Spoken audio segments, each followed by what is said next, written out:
Monsieur l'administrateur général, cher Olivier, mesdames, messieurs, merci de cette invitation. Vous êtes tous des grands spécialistes de l'IA, presque plus que moi, et donc vous m'avez demandé de faire un discours liminaire. Alors un discours liminaire, je vais essayer d'être un peu provocateur quand même, parce que je pense qu'il faut, pour changer, dit Bertrand, c'est pas gentil Bertrand, et j'ai envie de dire, et si l'IA, on arrêtait d'en parler, si on en faisait? Moi, je suis quand même effaré du nombre de conférences où on se réunit entre nous, je dis entre nous, hein, pour parler d'IA. Et pendant ce temps-là, les Singapouriens, les Chinois, les Canadiens, ils en font. Et je trouve que là, il y a une vraie interrogation qu'on doit avoir. Donc, les organisateurs ont fait un petit clin d'œil en choisissant cette journée, puisque c'est le jour où les centres 3IA vont être évalués. C'est pas aujourd'hui, si. Demain. Ah, c'est la veille. Donc c'est pour préparer l'évaluation des centres 3IA qui va être évalué. Donc vous savez que les centres 3IA, c'est les trucs qui ont été créés suite au rapport Villani. Et comme l'intelligence artificielle, c'est quelque chose sur lequel il faut aller vite, parce qu'il y a une compétition internationale, on a mis à peine un an à évaluer ces centres. Et c'est très très fort de notre part, puisqu'on se demandait où étaient les forces à intelligence artificielle en France, parce qu'on ne savait pas. Et puis on s'est dit que quand même l'endroit où il y en avait le plus, qui était le plateau de Saclay, bah, c'était mieux de ne pas les labelliser 63 IA, parce que sans doute que ça aurait été trop efficace. Et là, je trouve qu'on a un vrai sujet. On a un vrai sujet de savoir si on veut vraiment faire de l'IA une priorité. Et on a un vrai sujet sur notre mode d'organisation. On a confié à un jury international le soin de choisir les centres 3IA. On est dans une compétition qui est féroce au niveau international, mais ce n'est pas nous qui choisissons nos centres. Il se trouve que je suis dans le board qui, au Canada, s'occupe des chaires des centres canadiens. Je peux vous promettre que ce n'est pas comme ça que ça se passe. Il y a un jury international dont j'ai le plaisir de faire partie, et on nous explique très clairement qu'on nous demande un avis, et puis qu'après, il y a les gens qui payent, qui décident. Donc au Canada, ils n'ont pas fait d'appel à candidature sur savoir qui serait centre labellisé. Ils ont décidé que ce serait à Toronto, à Montréal et à Vancouver. Et si vous allez à Ottawa, les gens ne sont pas contents, mais le choix c'est pas posé. Et donc je trouve que là, il faut qu'on ait une réflexion collective sur comment on fait pour être plus efficace. Ça fait 1 an que Cédric Villani a rendu son rapport, un peu plus d'1 an, et grosso modo, on n'a toujours pas avancé. Je trouve que c'est assez catastrophique. Et il me semble que ça doit faire partie aussi de nos réflexions aujourd'hui, que de comprendre comment on accélère et comment on fait des choix. Et les choix me semblent aussi importants, c'est-à-dire qu'il y a autour de l'IA un certain renouveau, qui est clair, mais je vais être un peu peut-être excessif, mais l'IA qui marche aujourd'hui, c'est l'IA connexionniste. L'IA symbolique, ça ne marche pas bien encore. Peut-être que ça va marcher un jour. Au Canada, ils ont trouvé un nouveau terme qui s'appelle Deep AI. Si vous regardez, donc Deep AI, c'est un clin d'œil entre Deep Learning et AI. Je pense qu'aujourd'hui, si on veut avoir un impact, il faut qu'on soit capable de faire des choix.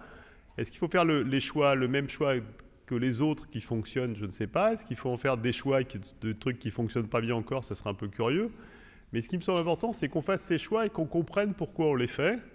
Et là, c'est un autre de mes sujets de préoccupation, c'est où sont les industriels français? Alors, j'ai vu que certains nombres d'industriels français sont sponsors de la manifestation. C'est très bien, il faut les en remercier, les féliciter. Aujourd'hui, on est quand même dans une compétition internationale extrêmement féroce pour attirer les meilleurs talents et les garder. Et cette compétition, elle passe forcément par un investissement aussi du secteur privé et une collaboration plus forte entre le secteur public et le secteur privé.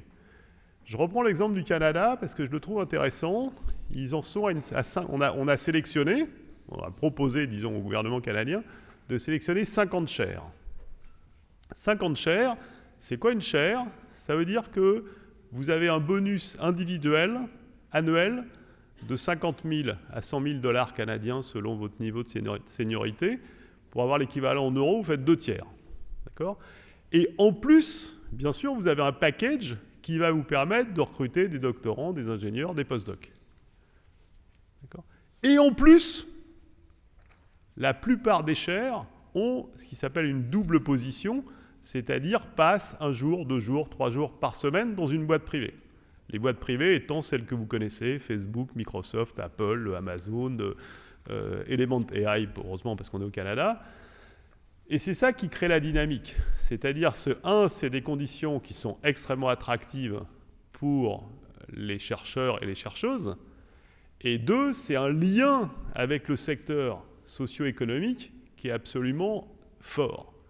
En France, pour le moment, et il faut qu'on ait l'honnêteté entre nous de le reconnaître, on ne fait ni l'un ni l'autre. C'est-à-dire que, juste pour l'anecdote, les chaires, il va y avoir un système de chaires en France. Mais la législation est telle que, grosso modo, tout PDG du CNRS que je suis, je ne peux pas décider de donner une prime à une chercheuse ou un chercheur, même si j'ai l'argent pour le faire. Donc on fait semblant. On a dit on va donner des primes, puis ensuite on se tourne vers le CNRS, on dit mais il faut que vous donniez des primes, là on vous donne l'argent. Et je dis ouais, je fais comment? Parce qu'il y a la loi, hein, c'est pas une non-volonté de ma part. Et la loi, elle est extrêmement cadrée, et elle dit pour verser une prime à un chercheur, ou bien c'est une PEDR, une prime d'encadrement doctoral et de recherche, ou ce qui s'appelle une ISFIC, une indemnité spécifique de fonctionnement de fonction d'intérêt collectif, et c'est tout. Et alors, le cerise sur le gâteau, si vous êtes titulaire d'une ERC, donc ERC, vous voyez ce que c'est, European Research Council, vous avez été considéré comme un des meilleurs ou une des meilleures dans votre discipline, vous avez déjà une prime. Et la deuxième prime qu'on voudrait vous verser, elle est incompatible avec la première. D'accord? Donc juste, non seulement on démarre avec du retard, mais en plus on se met des boulets aux pieds pour courir. Donc on va avoir du mal à gagner quand même. Hein. Même si on est brillant, on va avoir du mal à gagner. Donc je pense qu'il faut vraiment bouger ça. Et l'autre point sur lequel je voudrais vraiment insister, c'est, il me semble que les industriels français, de manière générale, évidemment il y a des exceptions à ce que je dis, il me semble que si l'IA est une priorité, et j'ai envie de dire les choses ont changé en quelques années. Je me souviens, il y a encore pas si longtemps que ça, quand on était avec François Sillon à l'INRIA et avec Bertrand, on allait voir plusieurs fois les industriels qui disaient ouais, bon, l'IA, ouais, bof, on verra. Il n'y a pas si longtemps, hein, ne l'oublions pas. Aujourd'hui, le discours a changé, mais j'ai envie de dire, les moyens sont toujours pas là. Les moyens pour développer les coopérations avec le secteur académique. J'ai envie de dire, si les industriels français considèrent qu'ils n'ont pas besoin de développer les relations avec le secteur académique, ils ont le droit. Moi, c'est pas à moi de juger quelles doivent être leurs priorités. La seule chose que je peux faire, c'est regarder ce qui se fait à l'étranger. Et à l'étranger, ce qui fait le succès des endroits où il y a de l'IA, de très bon niveau, on peut penser à la Chine, on peut penser au Canada, on peut penser aux États-Unis, on peut penser à Israël, on peut penser à la Corée du Sud, on peut penser au Japon. La clé, c'est quand même ces interactions entre le secteur socio-économique et le secteur académique. Alors peut-être qu'en France, comme on est plus malin que les autres, on va trouver d'autres dispositifs, mais permettez-moi d'en douter un petit peu. Et je reviens aux chaires canadiennes. Donc je vous ai dit une 50aine de chaires qui ont été labellisées. La moitié étaient des gens qui étaient déjà en poste au Canada. L'autre moitié sont des gens que ce système a fait venir de l'extérieur. Et 25, vous pouvez dire 25, c'est pas beaucoup. Pour le milieu académique, c'est relativement beaucoup. Si vous faites venir 25 personnes avec un fort potentiel et que vous leur donnez les moyens de créer chacun ou chacune une équipe en lien avec les startups locales, avec les grands groupes, ça a un vrai impact. Donc moi, ce qui me semble, c'est qu'une vraie interrogation qu'on doit avoir dans notre pays, c'est qu'est-ce qu'on va faire maintenant pour vraiment compter? Vraiment. Parce qu'on peut dire on est une station F, on peut dire on est un pays start-up ou un pays IA, super, mais à un moment, il faut aussi qu'on se regarde la réalité en face, c'est est-ce qu'on s'est donné les moyens aujourd'hui de l'être? Je ne suis pas certain. Et quand je dis je ne suis pas certain, vous avez compris que c'était un euphémisme. Et que, voilà, il me semble qu'il y a une vraie interrogation à avoir. C'est est-ce qu'on est capable de faire des vrais choix, y compris des choix de territoire, et je parle devant les représentants de la région Île-de-France. La région Île-de-France, c'est un peu particulier, c'est 40% de la R&D française. Comme je l'ai dit, les forces vives aujourd'hui en IA, elles sont beaucoup en Île-de-France.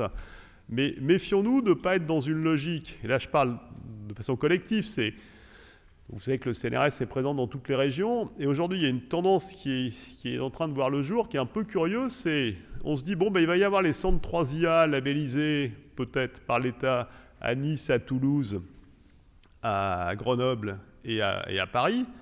Et puis, il y a plein d'autres régions qui disent, ouais, mais nous aussi. Donc, nous aussi, on va faire un centre 3IA local. Alors, d'un côté, je peux comprendre qu'une région donnée dise, mais moi, j'ai besoin de forces vives aussi. D'un autre côté, je ne suis pas sûr que la France puisse s'offrir le luxe d'avoir 15 petits centres en IA, alors que le Canada, qui est 2 fois qui est la moitié de la France, hein, a fait le choix d'en avoir 3. Mais ces 3 centres, ils fonctionnent en réseau aussi, hein, parce que bien sûr, il y a des compétences en dehors, mais il me semble qu'on a aussi un problème d'organisation sur lequel il faut qu'on se pose. Voilà. Ça, c'était la première partie de ce que je voulais vous dire. C'était ma partie warning, et puis je voudrais finir par une note plus optimiste. En tant que patron du CNRS, c'est de voir à quel point on a encore besoin de recherche dans le domaine de l'IA.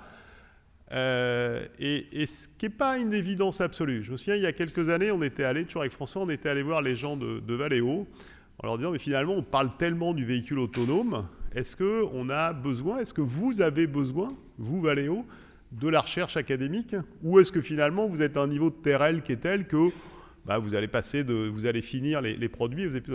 Et la remarque du patron de Dominique Duvauchel c'était immédiate, c'était, mais oui, bien sûr, on a évidemment besoin de vous, et il y a encore plein de choses à faire. Et c'est ça qui est important, et c'est pour ça que il faut prendre la première partie de mon intervention comme une intervention qui se veut optimiste et constructive. Il y a encore plein de choses à faire dans le domaine de l'IA. On n'est pas, contrairement à ce qu'on entend parfois, arrivé, on en est au balbutiement de l'IA, et donc on a dans notre pays, je crois, un potentiel qui est fort, mais il faut qu'on exploite ce potentiel, et il faut qu'on exploite ce potentiel en lien entre le secteur académique et le secteur socio-économique.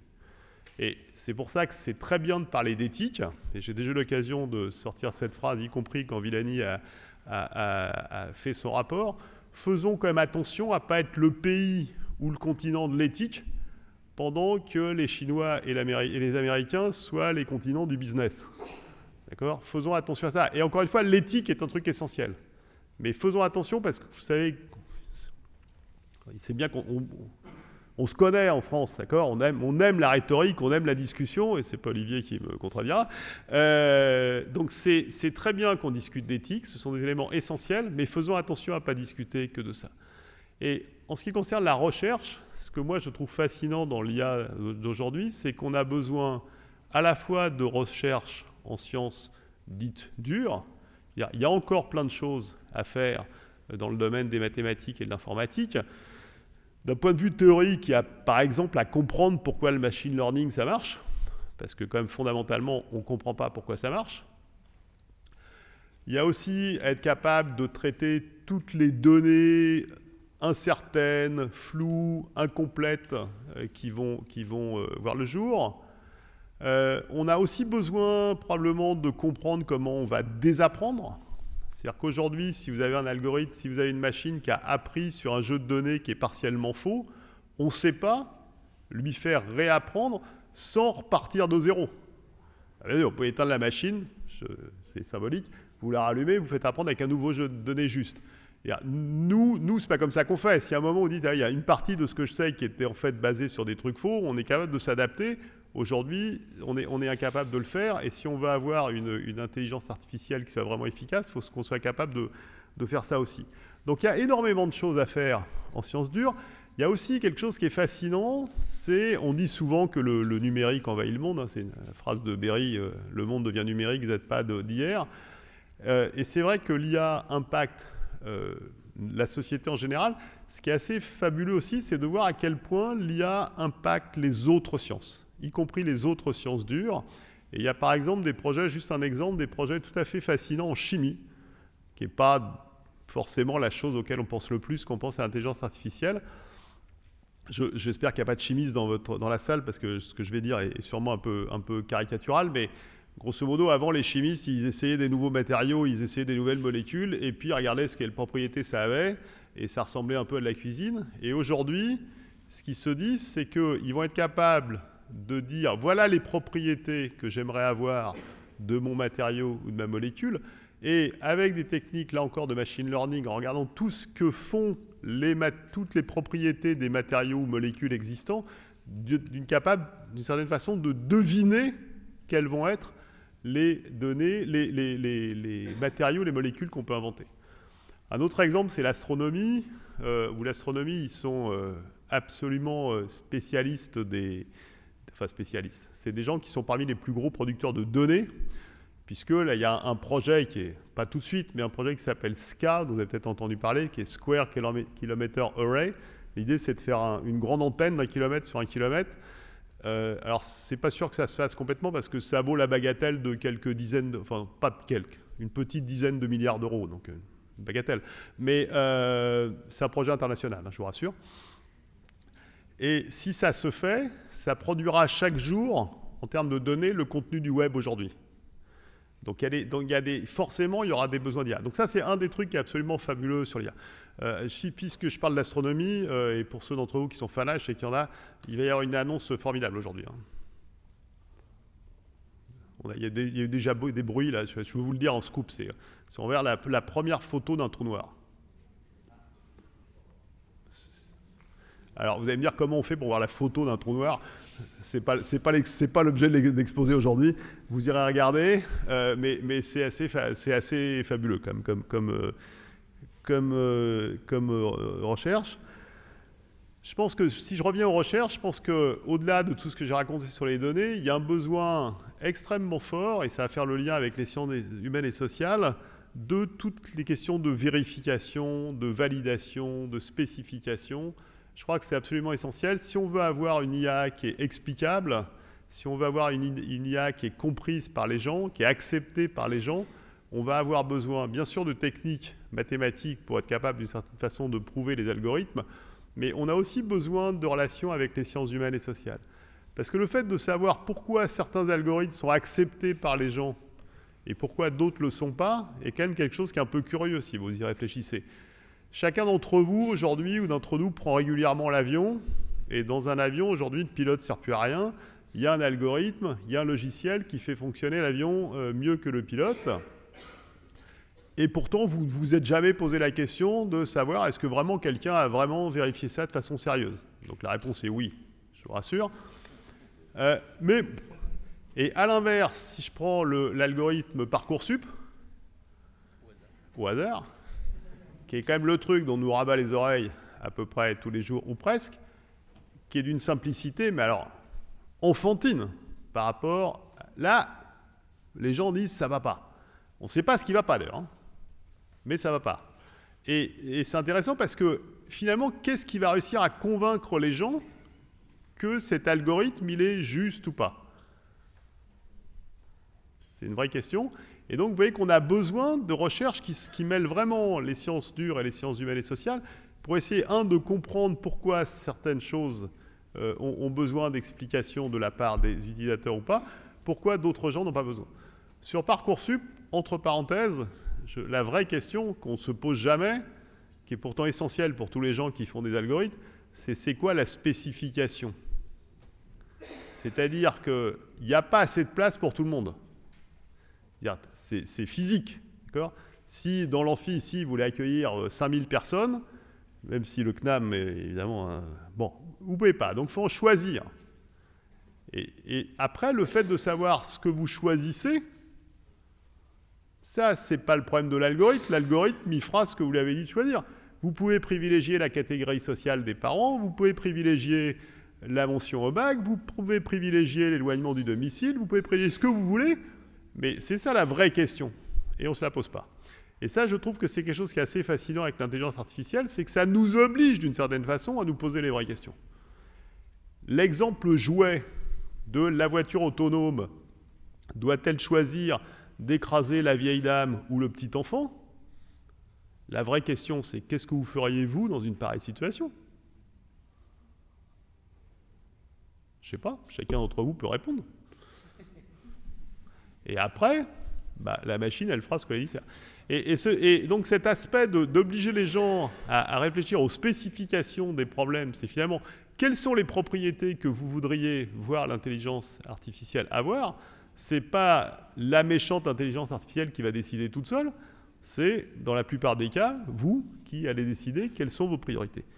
Et donc, on a besoin, encore une fois, de recherche. Alors, en sciences humaines et sociales, on a évidemment besoin, je vais passer plus vite, mais on a besoin de recherche en droit, on a besoin de recherche autour de l'éthique, de la gouvernance de l'IA. La question du droit est une question compliquée, parce que si on anticipe, demain, il y aura forcément des accidents qui seront liés à l'IA, ou qui aura la responsabilité de ces accidents, c'est quelque chose qui est absolument fondamental et qui est très compliqué. Et donc, il y a toute une nouvelle jurisprudence qui va devoir voir le jour, et c'est sûrement utile et même indispensable qu'on l'anticipe dès aujourd'hui. Sur les aspects sciences humaines et sciences sociales, qui me semblent tout à fait clés, sur les aspects entre sciences humaines et sociales d'une part et sciences dures d'autre part, ce qui me semble tout à fait clé, je pense qu'il y a toutes ces questions que j'ai déjà présentées sur la notion d'explicabilité, la notion de comment on convainc les choses, comment on prend en compte les biais des algorithmes. C'est-à-dire qu'aujourd'hui, vous savez qu'on est une communauté, la communauté des développeurs informatiques, c'est quand même une communauté qui est essentiellement masculine. Et il a été démontré que sur un certain type de problème, si vous faites écrire ces algorithmes par des hommes ou des femmes, vous n'aurez pas nécessairement le même résultat. Et donc, si on se met à avoir des algorithmes qui sont écrits par des hommes blancs entre 25 et 30 ans, vous aurez des biais. Et ce n'est pas simple de comprendre quels sont précisément ces biais, mais on a besoin, là encore, de recherches qui sont mixtes. On a besoin aussi de recherches autour de la valeur de la vérité. On est dans une période qui est assez paradoxale, parce que finalement, on n'a jamais eu autant d'informations qu'aujourd'hui, et il n'y a jamais eu autant de fake news, et il n'y a jamais eu autant de fake news crues. C'est-à-dire que, grosso modo, aujourd'hui, un tweet d'un adolescent d'une banlieue parisienne ou un article dans Nature, c'est à peu près le même poids vis-à-vis de la population. Personnellement, en tant que scientifique, ça me perturbe un peu. Ce matin, j'écoutais la radio en venant là sur ma petite moto, et je sais pas, peut-être un certain nombre de ça, il y a un adolescent qui a sur Snapchat qui a expliqué que Macron allait interdire le ramadan. 13 millions de vues. Il paraît que c'est pas vrai, qu'il ne va pas l'interdire. Mais c'est hallucinant quand même quand vous y pensez. Et donc je trouve que là, il y a une vraie question qui se pose. C'est finalement, alors, c'est quoi la vérité? Ça, c'est sûrement une question importante. Mais qu'est-ce qui fait aujourd'hui qu'on est dans cette situation où finalement la notion de vérité est quelque chose qui est pas complètement clair. Et juste pour conclure, et il me semble que c'est important par rapport à tous les sujets que j'ai pu aborder, à la fois qu'est-ce qu'on doit faire, nous, en IA, c'est quoi la relation avec l'industrie. Moi, je fais partie des gens pour lesquels le fantasme de l'IA qui va prendre le pouvoir, c'est pour moi un réel fantasme. Et j'ai envie de dire, peut-être ça sera vrai dans quelques centaines d'années, et encore, et on ne voit pas pourquoi l'IA aura envie de prendre le pouvoir sur nous. Mais ce n'est pas le sujet aujourd'hui. Je pense que le vrai sujet, c'est comment on fait pour avoir une coopération efficace entre l'homme et l'IA. Ça me semble absolument clé. Je pense que cette coopération, il faut la penser dès le début, que là encore, cette coopération, elle nécessite une interaction forte entre l'industrie et le monde académique, entre les sciences humaines et sociales et les sciences dures. Le dernier exemple en date, c'est le crash du Boeing 737 MAX, où finalement, on s'est rendu compte que ce qui n'allait pas, c'est pas le logiciel, c'est pas le pilote, c'est le fait qu'on ait mal prévu l'interaction entre l'un et l'autre. Et évidemment, on est arrivé au drame que nous connaissons et qui n'est pas acceptable. Et je pense que le fait de, dès le départ, penser à la place de l'homme, avec un grand H, dans la boucle, si je peux dire, est quelque chose d'essentiel. Donc voilà, je vais m'arrêter là.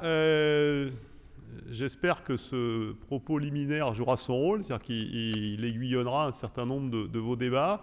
Mais encore une fois, je pense que c'est important que collectivement, on fasse en sorte que, certes, on parle de l'IA, mais qu'on en fasse. Moi, je pense que c'est crucial pour l'industrie de notre pays et donc pour les emplois, pour nos enfants et nos petits-enfants. Merci beaucoup.